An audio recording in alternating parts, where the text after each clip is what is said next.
Hi, I'm Vanessa from speakenglishwithvanessa.com. Are you American? Let's find out.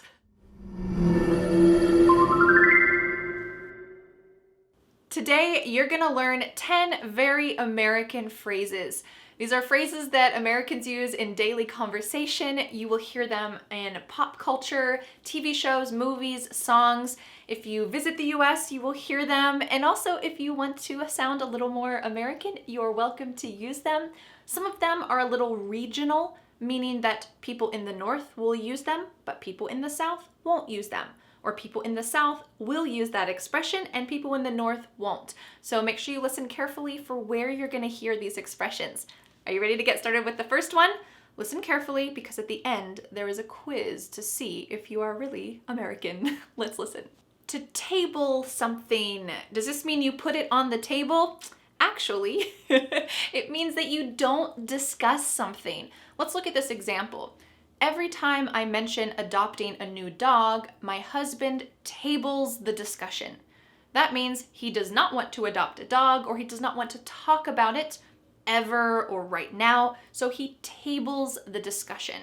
This is something you can use in daily life or you can use this in the office.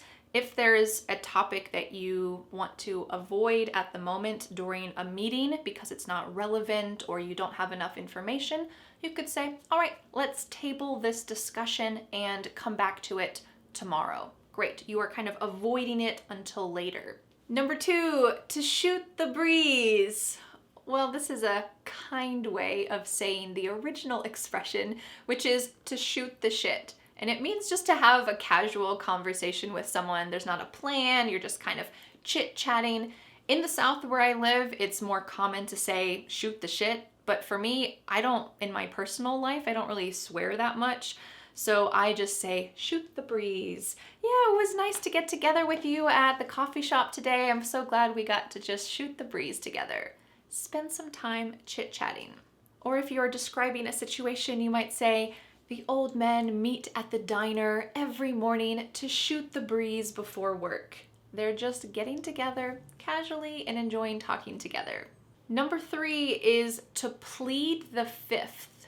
Plead the fifth. This refers to the Fifth Amendment to the US Constitution, which means that you have the right to remain silent, to not say anything. Let me give you this in a kind of legal context, and then I'll show you how you can use it in daily life.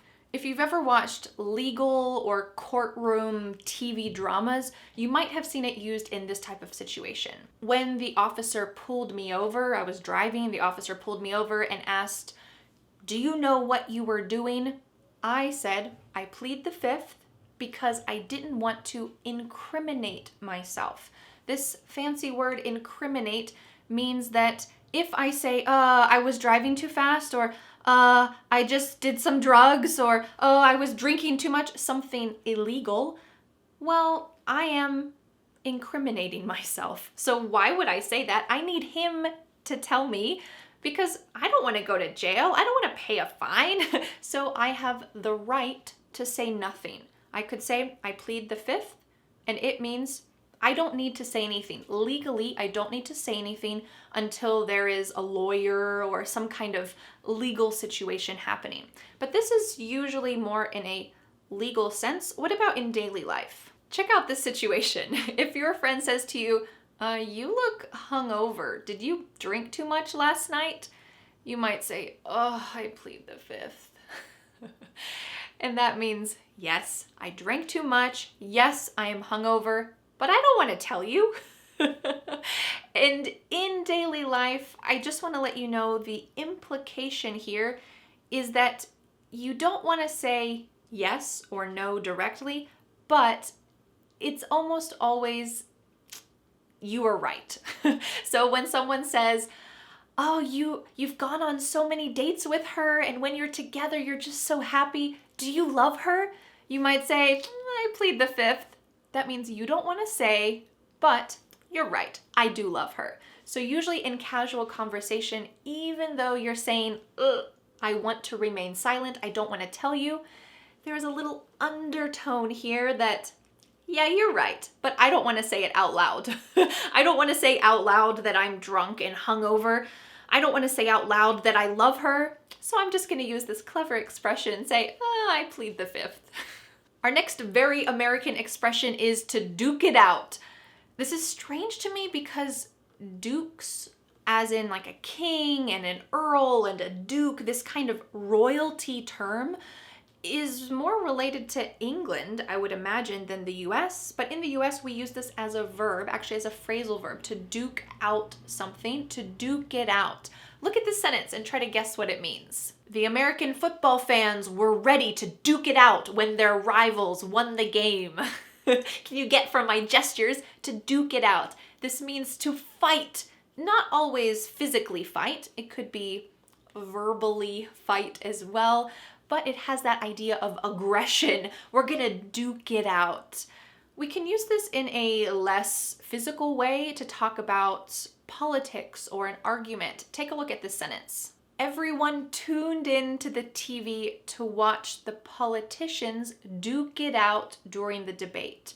The politicians are not physically fighting, but they're arguing with their words. They're duking it out on the stage with their words. They're using that as an argument to try to win. All right, let's go to our next very American expression. To wait in line.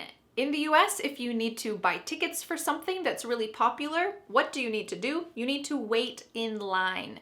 In the UK, in British English, they're more likely to say queue or to queue up, but we don't use that in the US, at least nowhere that I've lived. Is that more common than saying to wait in line? Go get in line. I was in line for 5 hours. You might say, I had to wait in line at the grocery store because there was only one cashier working. You had to wait in line at the grocery store. Our next expression is to be pissed. In the US, this means that you are really angry. We have a lot of variations of this: to be pissed off, to be pissed at someone, or just to be pissed, but they all involve anger. This is different than the British English version of the word pissed, and that means that you're drunk. You drank a lot of alcohol and now you're pissed. I remember the first time that I heard that in British English, I was talking to a guy from Ireland and he was showing me something that he wrote, and he said, oh yeah, I'm sorry if there's some bad spelling. I wrote it when I was pissed. And I thought, what? When you're angry, you can't spell things right? I don't get it.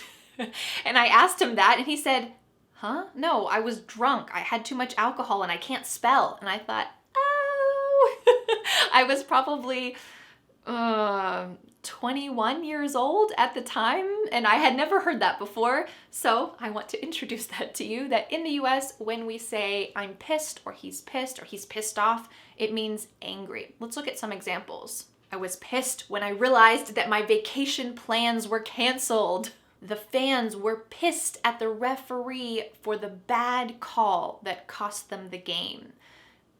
I don't know if this needs to be said, but I might as well say this. This is an English lesson. This is a casual expression. You do not want to use this in a business setting. When you're giving a presentation, you say, oh, our clients canceled their contract with us. I'm really pissed. No. You only want to use this in a casual situation with friends or with family, not in a business situation. A Hail Mary. Do you think this has to do with being Catholic? Nope. Instead, this has to do with American football. So in American football, just like in regular football or soccer, you try to get the ball at the end of the field. Whether it's just at the end of the field or in the net, like in soccer, you try to get it to the other side. But if it's the end of the game, the score is not looking too good for your team, you, in American football, are going to throw a Hail Mary pass. That means that the quarterback, that's the guy that throws the ball, is just gonna throw the ball as far as he can and hope, please somebody catch it. It's not a very strategic move, it's desperation. We have 10 seconds left. We're gonna lose the game. What can I do? The only thing he can do is throw a Hail Mary pass. So we use this American football expression in daily life to talk about doing something desperate, something that is probably gonna fail, but you're doing just because you're desperate. So let's take a look at some examples. The shy guy threw a Hail Mary and asked the pretty girl on a date. Guess what? She accepted. Well, in this situation, this shy guy is desperate. He thinks she's gonna say no, but he has nothing to lose. So he asks her on a date, and guess what? She says yes. It's shocking. You don't actually need to use the word throw every time you use a Hail Mary. Let's take that same example. The guy asks the pretty girl on a date. In this situation, his friend might say, hey, why'd you ask her on a date? That was kind of surprising. He might say, yeah, it was just a Hail Mary. I wanted to give it a try. It was just a Hail Mary. This means final, desperate attempt that's probably gonna fail, but we'll try it anyway. Bless your heart. I love this one. It is only in the south of the US, and that's where I live, so sometimes I hear other people saying this. It seems like it should be positive. You're blessing someone, encouraging them, but don't be fooled. This is a sly or sneaky way of saying, you're so stupid. You're not so smart. There are a couple different tones that are used with this expression. One might be pity, like, oh, bless your heart. But if you want to be a little sharper or cutting a little bit more, we might say, well, bless your heart. You can tell from the tone of my voice and my eyes that I think, you're really stupid. Well, bless your heart. This is one of the 10 very American expressions that I recommend you not using. Only people who live in the south of the US can use this. Even for me, I was born in the north. I have lived in the south almost my entire life, but even I don't use this expression, but it is essential to understand. So that's why I wanted to share it with you today, because if someone says this to you or in the situation that you're in, you need to know what it means. Or if you see it in a TV show or a movie, you need to know that they're not saying something kind, they're really saying something else. Let me give you some examples. Look at your outfit. Bless your heart. Did you get dressed in the dark today? That means your clothes are not matching. Maybe they're inside out. She's not saying, and usually this is women who say this, she's not saying, oh, your clothes are not matching. They look awful. Instead, she says, bless your heart. Did you get dressed in the dark today? Very indirect, right? But now you know what it means. Let's look at this example. Oh, you brought those vegan brownies again? Bless your heart. This implies that that person does not like the vegan brownies. Something about them is not good to her. So she's saying, oh, that's such a silly thing to do. Bless your heart. You brought those vegan brownies again? Oh. I hope you can understand this tone underneath this. All right, let's go to our next expression. Out the wazoo. Wazoo here is kind of an indirect or a little more kind way of saying your butt. But it is much more common to say wazoo, out the wazoo. And it's not really even rude to say this. If you said butt, it might be a little more rude. But let's take a look at a couple of examples so that you can see how to use out the wazoo. It means there is an overabundance of something, so much of something. Let's look. There were kids out the wazoo at the park. It was finally a beautiful day and there was no school. So there were kids out the wazoo at the park. They were everywhere. Or you can say, when I was sick, friends and family came over to give me food. Now I have cans of soup out the wazoo. Everyone brought me a can of soup. So now I have cans of soup out the wazoo. My whole closet is filled with cans of soup. I'm gonna be eating soup for months. Out the wazoo. Expression number 10 is a buck. A buck. A buck could be a male deer, this kind of animal that has big antlers. But in this situation, we're gonna be talking about it as a dollar. It's a casual way to talk about money. Let's look at these examples. Can you believe that they're charging 20 bucks for a hamburger? That's so expensive. 20 bucks. You didn't say $20. You could say that, but it's just a casual way to talk about money. I paid 5 bucks for a coffee that I accidentally spilled on myself. Ugh. You wasted your money. You spent 5 bucks, pretty expensive for a cup of coffee, at least in the US, and then you spilled it on yourself. There is a little bit of an underlying tone with the word buck. It can be used in two opposite ways. So you saw in these examples that something was expensive. 20 bucks for a hamburger. The coffee was 5 bucks. That means it's expensive. But we could also use the word buck to make something seem cheaper. Let's take a look at this example. For only 35 bucks a month, you can have my English course delivered to you each month. Wow. This means that I'm trying to make the price of my course seem not too expensive. When I say for only 35 bucks, we might say, oh wow, $35 is so expensive. 35 bucks? That's outrageous. That's so much money. Or maybe for you, you might say 35 bucks? That's nothing.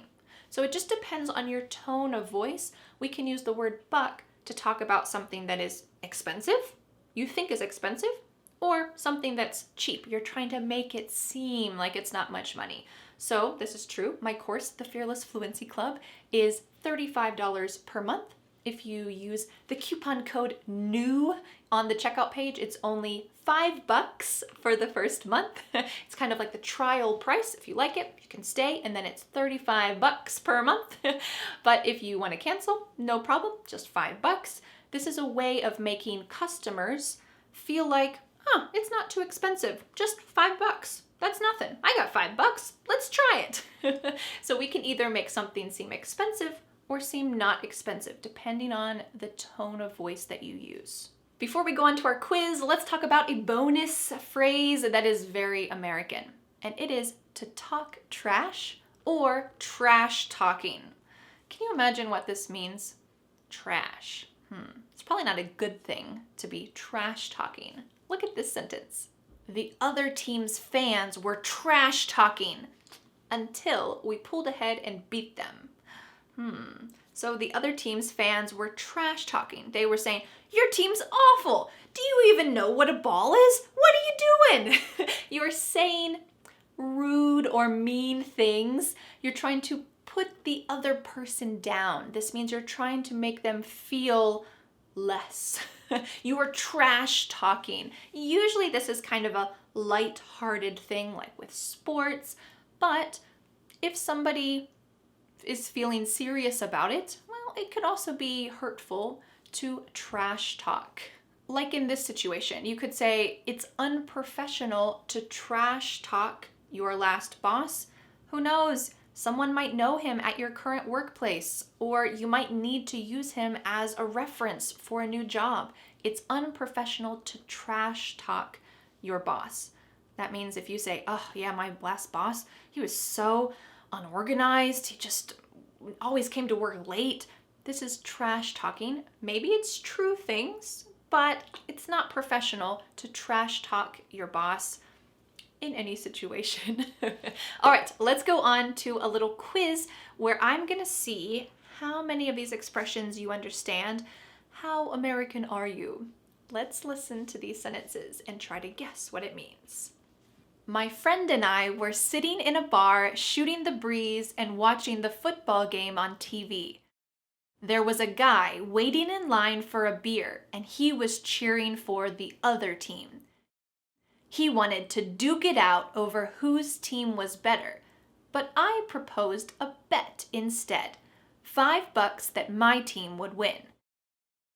He agreed and thought he was going to win until my team threw a Hail Mary with seconds left on the clock and won the game.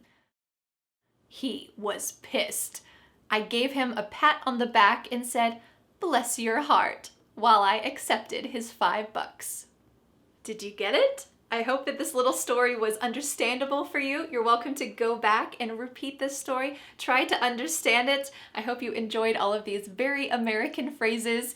As you travel and as you are exposed to American media, now they will become clear to you. So I have a question for you. Who do you like to shoot the breeze with? Let me know in the comments. Try to use this American expression. I look forward to seeing your sentences, and thank you so much for learning English with me. I'll see you again next Friday for a new lesson here on my YouTube channel. Bye! The next step is to download my free ebook, 5 Steps to Becoming a Confident English Speaker. You'll learn what you need to do to speak confidently and fluently. Don't forget to subscribe to my YouTube channel for more free lessons. Thanks so much. Bye!